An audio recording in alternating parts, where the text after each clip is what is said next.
رجب کے 3 دن آتے ہیں جس کے متعلق فرمایا گیا ہے ایام بیز میں بھی 13, 14, 15 یا 14, 15, 16 یہ جو تاریخیں آتی ہیں اس میں روزے رکھو. اس کی بھی بڑی فضیلت ہے کہ تم تیاریاں ابھی سے شروع کر دو کہ رمضان المبارکہ میں اچھی فصل دیکھ سکے, ہمارے جسم کے اندر بدلاؤ آ سکے, ہمارے دل کے اندر انقلاب آ سکے. اور تیاری یہاں سے نہ کر کے صرف رمضان میں ہی امید لگائے بیٹھتا ہے تو میرے عزیزو کچھ تو صفائی کی ضرورت ہوتی ہے. آپ نے اگر زمین خریدی کھیتی باڑی کی غرض سے اور گئے, وہاں جاتے ہی آپ نے سوچا کہ اس میں فصل آ جانی چاہیے, تو کسانوں سے پوچھو تو بتائیں گے آپ کو نہیں, زمین کو پہلے صاف کرنا پڑتا ہے, کچرے ہوں گے اس کے اندر بہت سارے, ہل چلاؤ یا کسی بھی طرح سے اس کو صاف کرو. صاف کرنے کے بعد پھر یہ بھی کسان کہتا ہے کہ زمین کو تھوڑا ڈھیلا کر دو, بڑے بڑے ڈھیلے ہوں تو اس کو توڑ دو اور مٹی نرم ہو جائے. اور اس کے بعد پھر کسان کہتا ہے تھوڑا پانی بھی چھڑکاؤ کرو, گیلی ہو جائے, تب جا کر کے تم اس پر بیج بو. میرے عزیزو یہ رجب بیج بونے کا موسم ہے تو پہلے زمین کو ڈھیلا تو کر دو, زمین کے اندر جو کچرے ہیں اس کو نکال تو دو, دل کے اندر جو وسوسے بھرے ہوئے ہیں, گناہوں کے خیالات بھرے ہوئے ہیں, اس کو پاک تو کرو. اس کو پاک کرنے کے لیے اللہ کریم کی بارگاہ میں آ کر گڑ گڑاؤ. تمہارا ایک آنسو تمہارے تمام گناہوں کو اور اللہ کی غضب کو ٹھنڈا کر دیتا ہے. ہاں, ایک آنسو کا قطرہ تمہارے لیے اللہ کریم ہے, موتی سمجھ کے شان کریمی نے چن لیے قطرے جو گرے تھے عرق انفعال کے. امام غزالی رحمۃ اللہ تعالی علیہ نے لکھا ہے کہ آج اللہ تبارک و تعالیٰ کی رحمت کو اپنی طرف مائل کرنے کے لیے اگر تم کچھ کر سکتے ہو تو بس یہ ہے کہ دنیا رونے اور گڑ گڑانے سے نہیں مانتی, لیکن مولا کریم بندے کے ایک مرتبہ سجدہ کر کے اسے پکارنے سے فوراً قبول کرتا. موسیٰ علیہ الصلاۃ والتسلیم اللہ تعالیٰ سے پوچھتے ہیں مولا جب تیرے بندے تجھے پکارتے ہیں تو اس میں نیک لوگ بھی ہوتے ہیں اور گنہگار بھی ہوتے ہیں, تو کیا تو سب کی پکار کا جواب دیتا ہے؟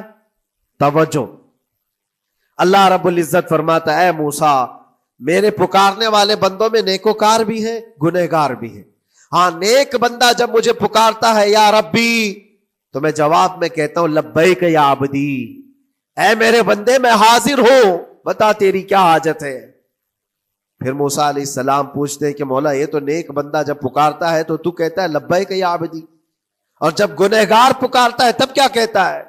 رب تعالیٰ فرماتا ہے جب میرا گنہگار بندہ مجھے پکارتا ہے یا ربی تو میں اس کے جواب میں 70 بار لبیک یا عبدی کہتا ہوں. ایک بار پکارے 70 بار جواب, ایسا کیوں ہے؟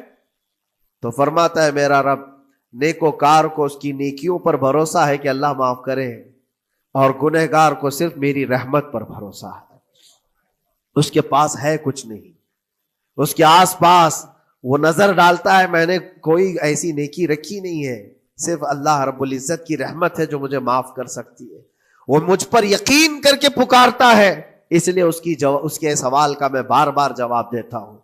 عزیزان گرامی وقار, اقبال نے سچ ہی کہا تھا ہم تو مائل بکرم ہے کوئی سائل ہی نہیں. یہ رب تبارک و تعالیٰ کی طرف سے ہے کہ اللہ تبارک و تعالیٰ کرم پر کرم کرنے کے لیے موقع عنایت کرتا ہے. یا بندے کو آنے کا موقع ہی نہیں ہے, بندہ آنا نہیں چاہتا ہے. اس سے پہلے کہ تمہارے ساری چیزیں بند ہو جائیں, دروازے ختم ہو جائیں, اللہ رب العزت کی بارگاہ میں آؤ اور اسے پکارو. یقیناً یہ تمام چیزیں تمہاری زندگی میں انقلاب لاتی ہیں, بہت بڑی تبدیلی لاتی ہیں. عزیزان گرامی, پھر میں یہ عرض کرتا ہوں کہ رجب کے اس مہینے میں دل کو نرم کرنا بہت ضروری ہے. دلوں کی سختیاں آج گناہوں کی طرف مائل کرتی ہیں.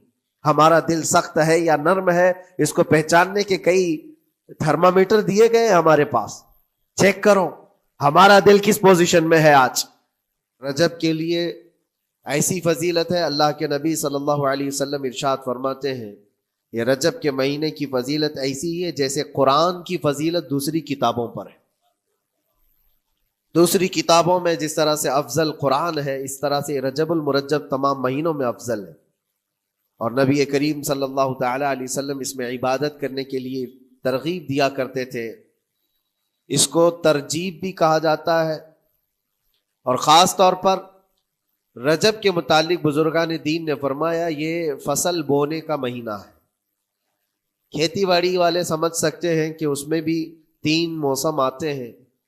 پہلے بیج کی بوائی کا وقت آتا ہے، پھر اس کی سینچائی کا وقت آتا ہے، پھر کٹائی کا وقت آتا ہے.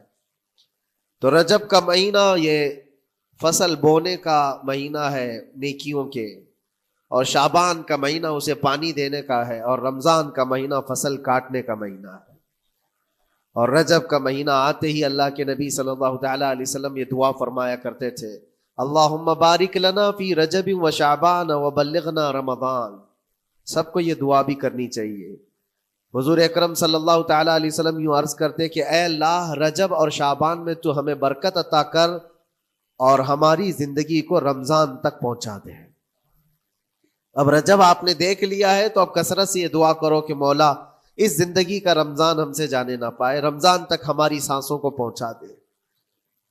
یہ دعا کثرت سے ہر نماز کے بعد بھی ہونی چاہیے. رجب آتے ہی میرے عزیزوں یہ عبادتوں کا موسم شروع ہو چکا ہے، اور سب جانتے ہیں رجب کے بعد پھر ہمارے ہاں مسلسل ایسی شب بیداریاں اور عبادت کے موسم نظر آنے لگتے ہیں. پھر شعبان بھی، اس میں رجب میں بڑی رات آتی ہے شب معراج، اور اس کے بعد شعبان میں شب برات، پھر اسی طرح رمضان کا موسم بن جاتا ہے.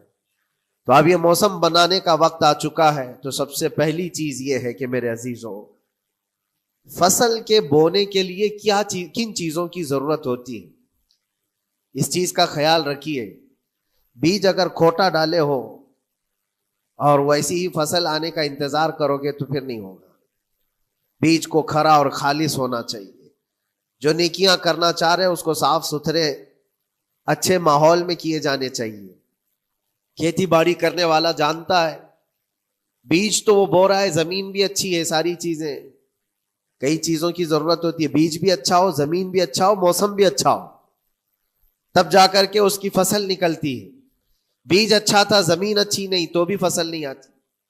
بیج بھی اچھا ہے، زمین بھی اچھا ہے، موسم صحیح نہیں ہے تب بھی فصل نہیں آتی. ابھی آپ کے پاس 3 چیزوں کا ہونا ضروری ہے، بیج اور زمین اور موسم. بیج جو ہے یہ نیکیاں ہیں، اور زمین تمہارا دل ہے، اس کا اتنا ہی پاک ہونا ضروری ہے. اور موسم یہ رجب کا ہے، اس میں تو کوئی شک نہیں ہے کہ عبادتوں کا موسم ہے، فصل کی اچھے لانے کا موسم ہے. لیکن سب سے پہلی چیز اب ہمیں ضرورت ہوتی ہے کہ ہم کیا بیج بو رہے ہیں.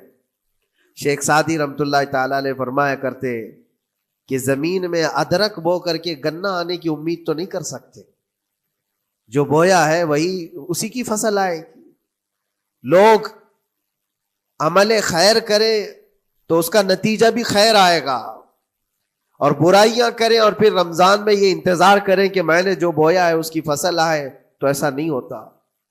بہت سارے لوگوں کا وہ شک بھی میں دور کرنا چاہتا ہوں کہ رمضان المبارکہ میں فضیلتوں کو آپ سنتے آئے ہیں، رمضان ایسا مہینہ ویسا مہینہ، اتنی برکتوں والا، اتنی رحمتوں والا، لیکن بہت سارے لوگوں کے حالات چونکہ تو ہی رہتے ہیں رمضان میں ویسے ہی ہیں، وہ لوگ کچھ بھی نہیں بدلے. تو اس میں رمضان کا قصور ہے کہ اس مہمان کا قصور ہے، اس انسان کا قصور ہے؟ وجہ یہ ہے کہ رمضان المبارکہ یقیناً اتنی برکتوں اور رحمتوں اور سعادتوں لے کر کے تو آتا ہے، لیکن تمہیں 2 مہینے پہلے سے کہا گیا تھا کہ فصل کے لیے تیاری کرو. تم نے بیج نہ بوئے، اپنی زمین کو صحیح کیا ہی نہیں. پھر رمضان میں جو بارش ہو رہی ہے اس کا فائدہ کیا ہے؟ روڈ پر 10 سال بھی بارش برسے وہاں پر کوئی فصل نہیں آئے گی، کیونکہ وہ زمین سخت ہے اور بیج بونے کے قابل بھی نہیں ہے. رمضان المبارکہ میں رحمتوں کی جھماجھم بارش تو ہوتی ہے، لیکن دل اگر سخت ہے گناہوں سے تو اس بارش کا کیا اثر ہوگا اس پر؟ اسی لیے دلوں کی نرمی یہاں سے شروع کریں، رجب المرجب سے. اس کی راتوں میں اللہ رب العزت کو پکاریں، مناجات کریں، عبادتوں کے لیے کچھ دن تو خاص کر لیں. بہت دنیا میں ہم نے اپنے آپ کو ملوث کر رکھا ہے، کچھ راتیں اللہ رب العزت کی عبادت میں تو لگائیں. اللہ کے نبی صلی اللہ تعالیٰ علیہ وسلم کی ایک حدیث ہے جامع الاصول سے نقل کی ہوئی، رجب المرجب کے پہلے جمعے جو ہم لوگ ابھی گزر چکے، ابھی یعنی وہ رات تو گزر چکی، کل کی جو گزری ہوئی رات ہے رجب کی، یہ پہلی جمعہ کی شب تھی. اس کے متعلق روایت ہے کہ 12 رکعتیں جو مغرب کے بعد سے لے کر عشاء کے درمیان پڑھتا ہے، اللہ کریم اس کے تمام گناہوں کو معاف کرتا ہے اور اس سال اس کو پورے طور پر ناگہانی آفات سے محفوظ رکھتا ہے، اور شیطان کے اس پر قابو پانے سے بھی اس کو اللہ محفوظ رکھتا ہے. تو یہ تھی تیاریاں